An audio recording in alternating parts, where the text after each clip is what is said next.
Assalamualaikum warahmatullahi wabarakatuh. Selamat datang di video kami. Perkenalkan, kami kami merupakan mahasiswa UPN Veteran Jakarta. Saya Muhammad Fikri Ramayadi dan di sini ada rekan saya Izzy Alfari. Pada video ini kami akan melakukan sharing-sharing tentang penggunaan IBM Cognos Analytics dengan kasus yang kami ambil adalah World Population Dataset. Di sini saya akan melakukan proses dari awal untuk penggunaan IBM Cognos Analytics ini. Pertama, siapkan dulu eh, dataset yang ingin dianalisis. Lalu di sini ada, kalau sudah di-download, di sini ada tulisan upload data, maka kita upload. Lalu pilih data yang kita ingin analisis yang tadi, karena di sini saya sudah menguploadnya, makanya pasti nanti tampilannya sebentar. Nah, seperti ini pasti tampilannya karena sudah ada data yang persis. Pak, silakan cancel aja karena sudah diupload.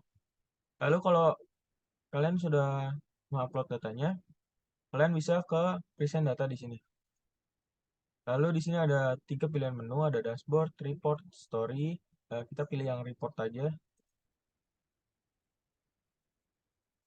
Nah, di sini ada, kalian bisa nentuin template sama tema yang bakal jadi tampilan visualisasi kalian nanti. Di sini kita pilih yang satu kolom sama temanya bebas. Di sini ada tampilan di kanan sini warna-warnanya. Ini kan ada warnanya. Kita pilih yang ini aja. Langsung create. Nah, di sini sudah buat IBM-nya, reportnya. Di sini ada select a source untuk kalian mengimpor data yang bakal kalian analisis. Kita kan tadi sudah upload datanya, lalu kita klik select a source, lalu ke my content. My content ini kalian pilih data setnya. Nah, ini yang dataset bakal kami analisis. Nah, di sini udah keluar world population.csv. Nah, lalu untuk memvisualisasinya gimana? Ini kita di sini ada tanda plus, kita kita pencet aja terus pilih visualization. Nah, di visualization ini terdapat banyak visualisasinya, ada area, box plot, bubble, bullet, column, map, terus ada point, pie, line, masih banyak lagi ke bawah sini. Nah, untuk yang pertama kami akan menganalisis tentang populasi pada tahun 2022 di seluruh dunia atau seluruh negara. Kita makanya yang pertama di sini visualisasi map. Kalau sudah, pilih yang ini. Nah, di sini kan ada namanya location, location color, location age, dan extra data. Nah, kita masukin atribut yang pada data tersebut, data kita yang mau analisis sesuai dengan apa yang mau kita analisis juga. Ini contohnya country masuk ke sini. Lalu di sini juga kan kita mau mengpopulasi 2022 untuk menganalisisnya. Nah, kalau belum muncul seperti ini, kita pencet yang ini, yang hijau di sini, pencet lagi. Nah, di sini udah keluar, kita ke menu edit lagi. Ini udah keluar tampilannya. Di sini ada di sini ada 2022 population dari 510 sampai 1.425.000.000 dan seterusnya. Di sini ada dari warna biru ke putih-putihan sampai hijau, hijau ketuaan gitu.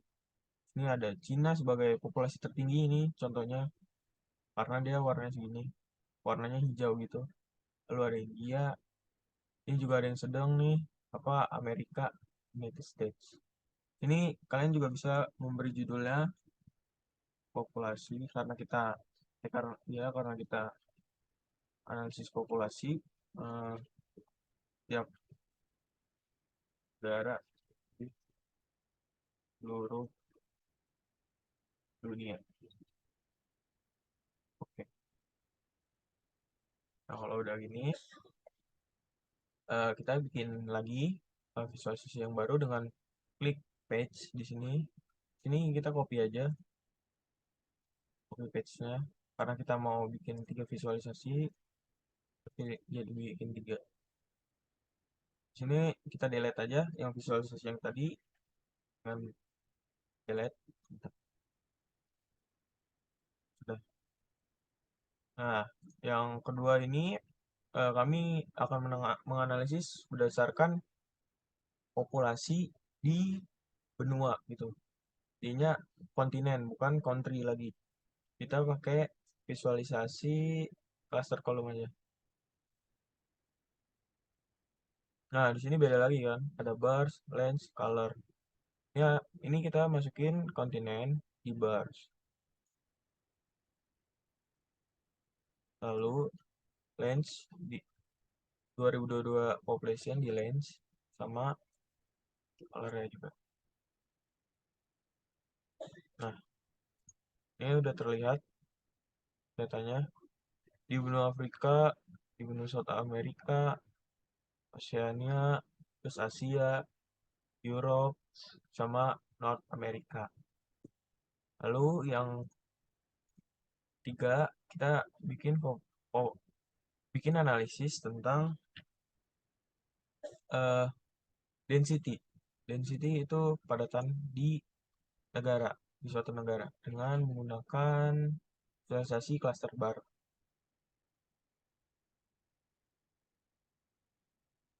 Nah, di sini kita pilih country tetap.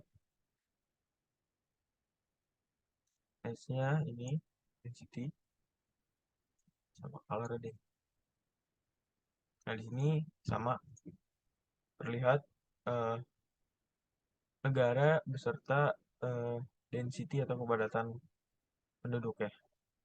Nah, untuk penjelasan lebih lanjut akan dijelaskan oleh rekan saya, Iziel Gifari. Iya, kita ke penjelasan yang pertama yaitu data tentang populasi setiap negara per tahun 2022.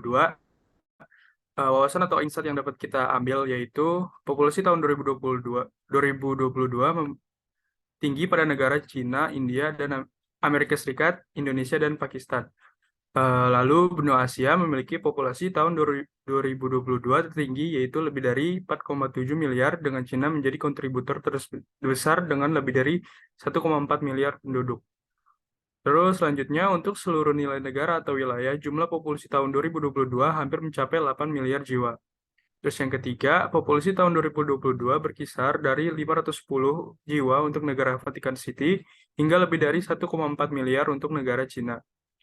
Lalu yang terakhir, untuk populasi tahun 2022, populasi negara paling signifikan adalah Cina dan India dengan total populasi mencapai 2,8 miliar jiwa atau 35,7% dari populasi seluruh dunia.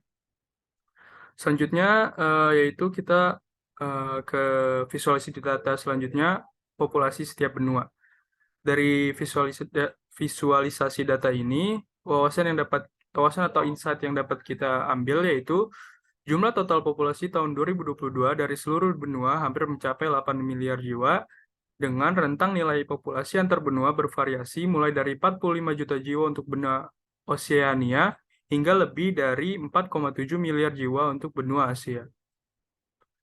Lalu selanjutnya ke visualisasi selanjutnya merupakan data kepadatan penduduk setiap negara. Wawasan atau insight yang dapat kita ambil yaitu total nilai kepadatan penduduk dari seluruh negara yaitu lebih dari 771.000 jiwa per kilometer persegi dengan kepadatan penduduk berkisar dari 0,261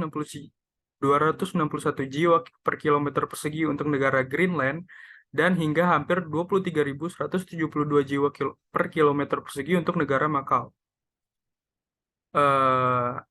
Jadi dari visualisasi data tadi ditemukan 3 negara dengan populasi tertinggi dan 3 negara dengan populasi terendah beserta luas wilayah negaranya masing-masing.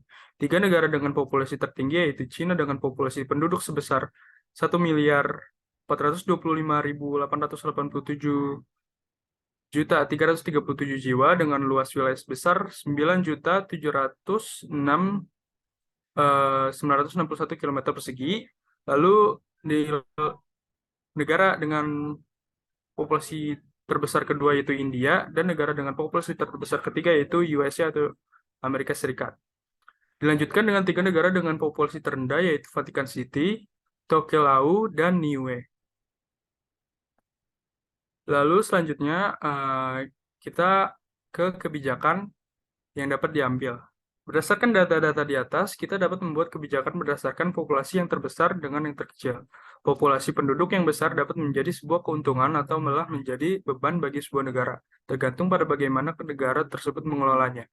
Negara-negara besar, negara dengan populasi besar seperti China, India, dan Amerika Serikat seharusnya berusaha menekan angka kelahirannya dengan menerapkan kebijakan-kebijakan sebagai berikut. Yang pertama yaitu kebijakan keluarga berencana yang bertujuan untuk mengendalikan jumlah kelahiran dan membatasi jumlah anak yang akan lahir. Lalu selanjutnya yaitu kebijakan yang dapat diterapkan yaitu peningkatan kualitas pendidikan. Dengan meningkatkan kualitas pendidikan, memastikan bahwa masyarakat dapat memiliki kesadaran yang lebih tinggi tentang banyaknya anak atau keluarga dan dampaknya terhadap kesejahteraan keluarga dan masyarakat secara keseluruhan. Yang ketiga yaitu pembangunan infrastruktur yang memadai seperti transportasi, perumahan, dan ketersediaan air bersih untuk memastikan populasi penduduk yang besar dapat hidup dengan nyaman dan sehat.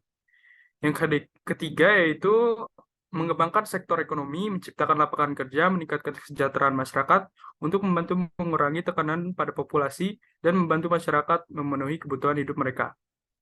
Dan yang terakhir yaitu untuk kebijakan negara populasi tinggi, mengatur kebijakan imigrasi, memastikan bahwa populasi penduduk tetap terkendali, meliputi kriteria dan persyaratan imigrasi yang ketat, serta peningkatan pengawasan terhadap kegiatan imigrasi ilegal.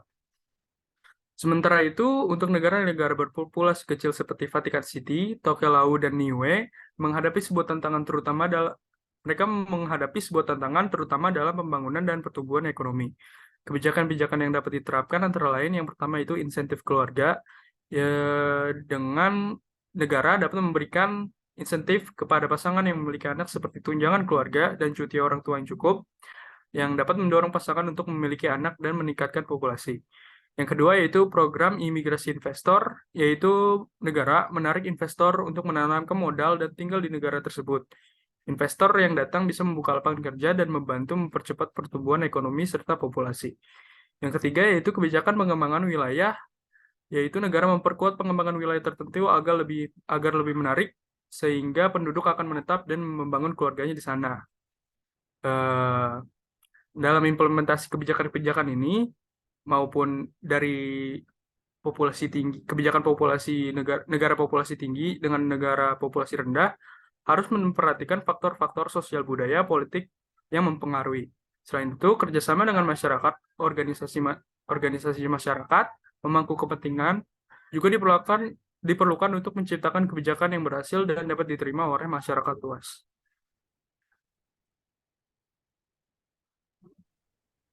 Ya, selanjutnya kesimpulan dari analisis-analisis yang tadi sudah dijelaskan rekan saya, yaitu berdasarkan hasil tersebut di seluruh dunia, Asia terbukti sebagai benua dengan populasi terbanyak pada tahun 2022, di mana Cina merupakan kontributor terbesar dalam hal jumlah penduduknya.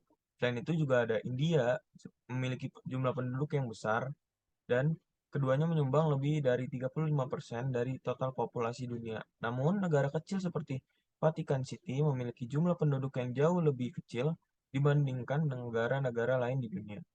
Selain itu, hasil analisis juga menunjukkan bahwa kepadatan penduduk memiliki variasi yang signifikan di seluruh dunia, dengan wilayah tertentu memiliki kepadatan penduduk yang sangat tinggi seperti Makau, sedangkan wilayah lain seperti Greenland memiliki kepadatan penduduk yang sangat rendah. Oleh karena itu, kesimpulan dari analisis populasi negara di seluruh dunia ini bahwa terdapat variasi yang signifikan dalam jumlah penduduk dan kepadatan penduduk di seluruh dunia. Dan ini dapat mempengaruhi berbagai aspek kehidupan seperti ekonomi, kesehatan, dan lingkungan. Sekian video dari kami. Kurang lebihnya mohon maaf. Wassalamualaikum warahmatullahi wabarakatuh. Terima kasih.